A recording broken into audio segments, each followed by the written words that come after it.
तो आज की क्लास में हम लोग पढ़ने वाले हैं आवेश का क्वांटीकरण क्या है। तो चलिए जानते हैं बेटा कि आवेश का क्वांटीकरण क्या होता है, आवेश का क्वांटीकरण किसे कहते हैं। बहुत ही इंपॉर्टेंट टॉपिक है, बहुत ही बेसिक एकदम आसान टॉपिक है और जानते हैं कि आवेश का क्वांटीकरण क्या होता है। ठीक ना, चलिए तो हमारा जो टॉपिक है वो क्या है, आवेश का क्वांटीकरण क्या है ना।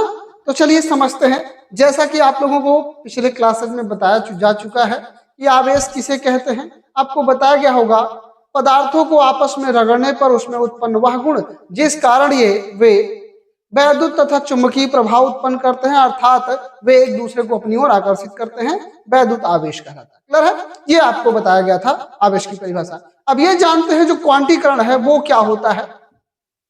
बेटा क्वांटीकरण कुछ है नहीं, बहुत बिल्कुल आसान सा टॉपिक है, सभी बच्चे जानते हैं। थोड़ा सा आपको केवल उलझाने का यहाँ प्रयास किया गया है, बल्कि आप देखिए ध्यान से सुनिए, ये टॉपिक देख लिया, आप कभी भी उलझेंगे नहीं, बिल्कुल कोई दिक्कत इस टॉपिक में होगी ही नहीं, सभी बच्चे जानते हैं। थोड़ा सा एनसीईआरटी लैंग्वेज के अकॉर्डिंग आपको थोड़ा सा घुमाने का प्रयास किया गया है, लेकिन बिल्कुल मैं कहता हूँ आप घूमेंगे नहीं, बिल्कुल। तो समझते हैं कि आवेश का क्वांटीकरण क्या है ना। तो आपको बताया गया होगा किसी चालक पर आवेश का क्वांटीकरण क्या है ये समझ लेते हैं अच्छे से। किसी चालक पर उपस्थित आवेश की कुल मात्रा, किसी चालक पर उपस्थित आवेश की कुल मात्रा आवेश के छोटे छोटे बंडलों या पैकेटों के रूप में उपस्थित होती है। आवेश के छोटे छोटे बंडलों या पैकेटों के रूप में उपस्थित होती है, जिसे क्वांटा कहते हैं। और इस सिद्धांत को ही क्या आवेश का क्वांटीकरण सिद्धांत भी कहते हैं। इस सिद्धांत को क्या कहते हैं, आवेशों का क्वांटीकरण सिद्धांत भी कहते हैं। बात समझ में आ रहा बेटा। तो हमने क्या कहा, किसी चालक पर जो आवेश है वो आवेश के छोटे छोटे बंडलों या पैकेटों के रूप में उपस्थित होता है, जिसे क्वांटा कहते हैं। और आपको बेटा पता होगा कि आवेश का सबसे छोटा पार्ट वो क्या होता है, वो इलेक्ट्रॉन होता है। आवेश का जो सबसे छोटा पार्ट होता है, आवेश का जो सबसे छोटा टुकड़ा होता है वो क्या होता है, वो इलेक्ट्रॉन होता है। और आपको पता होगा कि एक इलेक्ट्रॉन पर कितना आवेश उपस्थित होता है। आपको पता होगा ये जो सबसे सूक्ष्म आवेश है वो होता है, ई का वैल्यू कितना होता है। ई का वैल्यू आपको पता होगा कि ई बराबर कितना होता है। ई का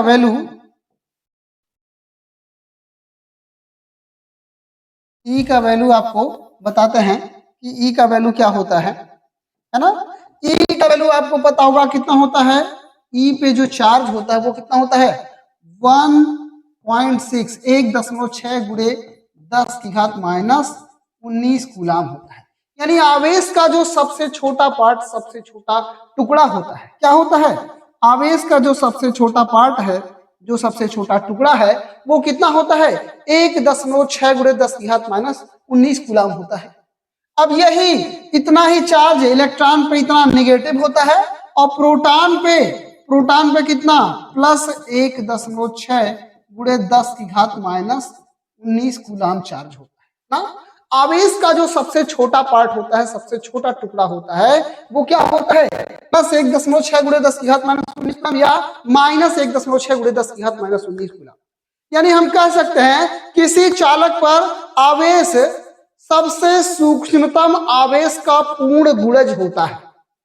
किसी चालक पर उपस्थित कुल आवेश सबसे सूक्ष्मतम आवेश यानी सबसे छोटे आवेश का पूर्ण गुणज होता है। तो आपको बताया गया कि सबसे छोटा आवेश क्या बताया गया, इलेक्ट्रॉन बताया गया। सबसे छोटा आवेश क्या बताया गया आपको, इलेक्ट्रॉन। यानी एक इलेक्ट्रॉन या एक प्रोटॉन पे जितना आवेश होता है वही सबसे सूक्ष्म आवेश होता है।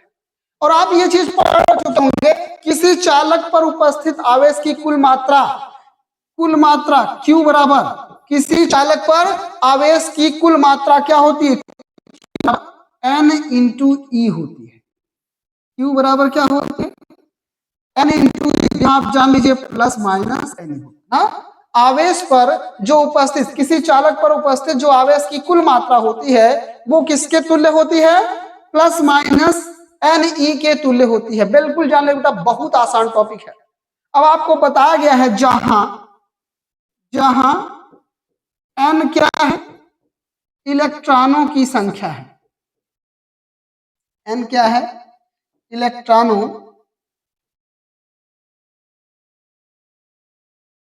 की संख्या है।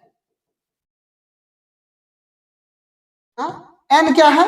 इलेक्ट्रॉनों की संख्या है। और E क्या है? एक इलेक्ट्रॉन पर उपस्थित यानी एक क्वांटा पर उपस्थित जो चार्ज है, जो आवेश है वो ना, इसी को क्वांटा माना गया था।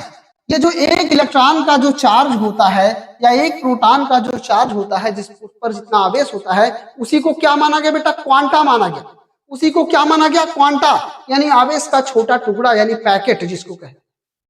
बात समझ पाना? तो आवेश का जो क्वांटीकरण सिद्धांत है वो क्या है कि किसी चालक पर उपस्थित आवेश की संपूर्ण मात्रा सबसे सूक्ष्मतम आवेश की पूर्ण गुणज होती है। सबसे सूक्ष्मतम आवेश का क्या होता है? पूर्ण गुणज होता है। यानी सबसे छोटा आवेश प्लस 1.6 × 10⁻⁻19 कूलम या माइनस 1.6 × 10⁻⁻19 कूलम, यही माना गया है। यानी आवेश का सबसे छोटा जो टुकड़ा है, जो सबसे छोटा पार्ट है, वो क्या माना गया है? माइनस 1.6 × 10⁻⁻19 कूलम या प्लस 1.6 × 10⁻⁻19 कूलम माना गया है। क्लियर है? और यही बताया गया कि किसी चालक पर जो उपस्थित आवेश की मात्रा होती है वो इसी का पूर्ण गुणज, यानी इसी का 2 गुना, 3 गुना, 4 गुना। जब इलेक्ट्रॉन लेते हो यानी n बराबर लेते हो तो n बराबर क्या लेते हो? n बराबर कितना? 1, 2, 3, 4 सो इसी तरह से लेते हो। जब n का मान आपको लेना होता है तो आप क्या लेते हैं? 1, 2, 3, 4 सो यही तो लेते हैं। n का मान क्या लेते हैं आप? यही तो लेते हैं। बोलो भाई।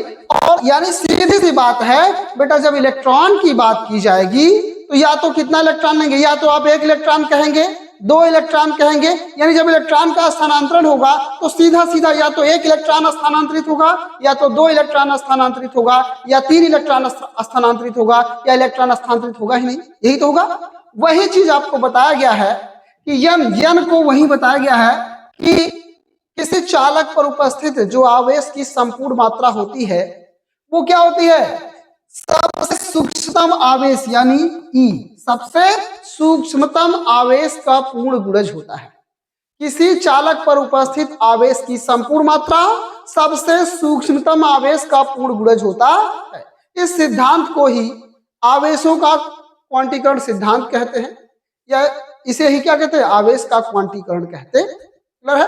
तो उम्मीद करते हैं आप सभी को आवेशों का क्वांटीकरण समझ में आ गया होगा। बिल्कुल बेटा, ये जो n है यही की संख्या है। इसी को जो पूर्ण गुणज कह रहा है, पूर्ण गुणज का सेंस किससे है? यानी 1 गुना, 2 गुना, यानी आवेश का, यानी जो इलेक्ट्रॉन सबसे छोटा आवेश है इसका कितना पूर्ण गुणज, यानी इसका 1 गुना होगा, 2 गुना होगा, 3 गुना, 4 गुना। यानी जो किसी चालक पर कुल आवेश होता है वो सबसे छोटे आवेश का या तो 1 गुना होगा, या तो 2 गुना होगा, या तो 3 गुना, या तो 4 गुना। यही यानी पूर्ण गुणज, या 0 गुना भी हो सकता है। कितना गुना? 0 गुना भी। यानी जब आवेश होगा नहीं तो उसका 0 गुना होगा। जब आवेश होगा ही नहीं, यानी इलेक्ट्रॉन का स्थानांतरण हुआ ही नहीं होगा, तो सीधी सी बात है वो कितना गुना होगा? 0 गुना। तो n बराबर कहां से? 0, 1, 2, 3, 4, 5, 6 सो कुछ भी रख। जितने इलेक्ट्रॉन का स्थानांतरण होगा उसी के अकॉर्डिंग उस पर आवेश की उत्पत्ति होती है। हमने क्या कहा? किसी चालक पर, कोई भी चालक ले लीजिए, तो इसमें ये छोटे छोटे कणों से, यानी इसमें तमाम इलेक्ट्रॉन, प्रोटॉन, न्यूट्रॉन पाया जाता है। क्लियर है?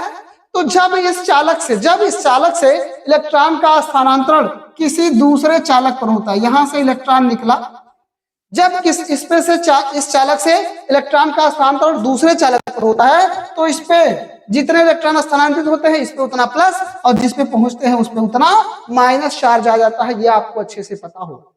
तो वही चीज कह रहा है कि जब आवेश किसी चालक पर उपस्थित जो संपूर्ण आवेश है वो सबसे छोटे आवेश का पूर्ण गुणज होता है। अर्थात सबसे आवेश छोटे आवेश का 1 गुना, 2 गुना, 0 गुना, 3 गुना, 4 गुना, कुछ भी इस तरह से हो सकता है। यही सिद्धांत आवेशों का क्या? क्वांटीकरण कहलाता है। यही सिद्धांत क्या कहलाता है? आवेशों का क्वांटीकरण कहलाता है। तो उम्मीद करते हैं सभी को आवेशों का क्वांटीकरण समझ में आ गया होगा, और मजा आए, समझ में आए तो लाइक और शेयर जरूर करिएगा। साथ ही साथ जो बच्चे चैनल पर नए हैं तो चैनल को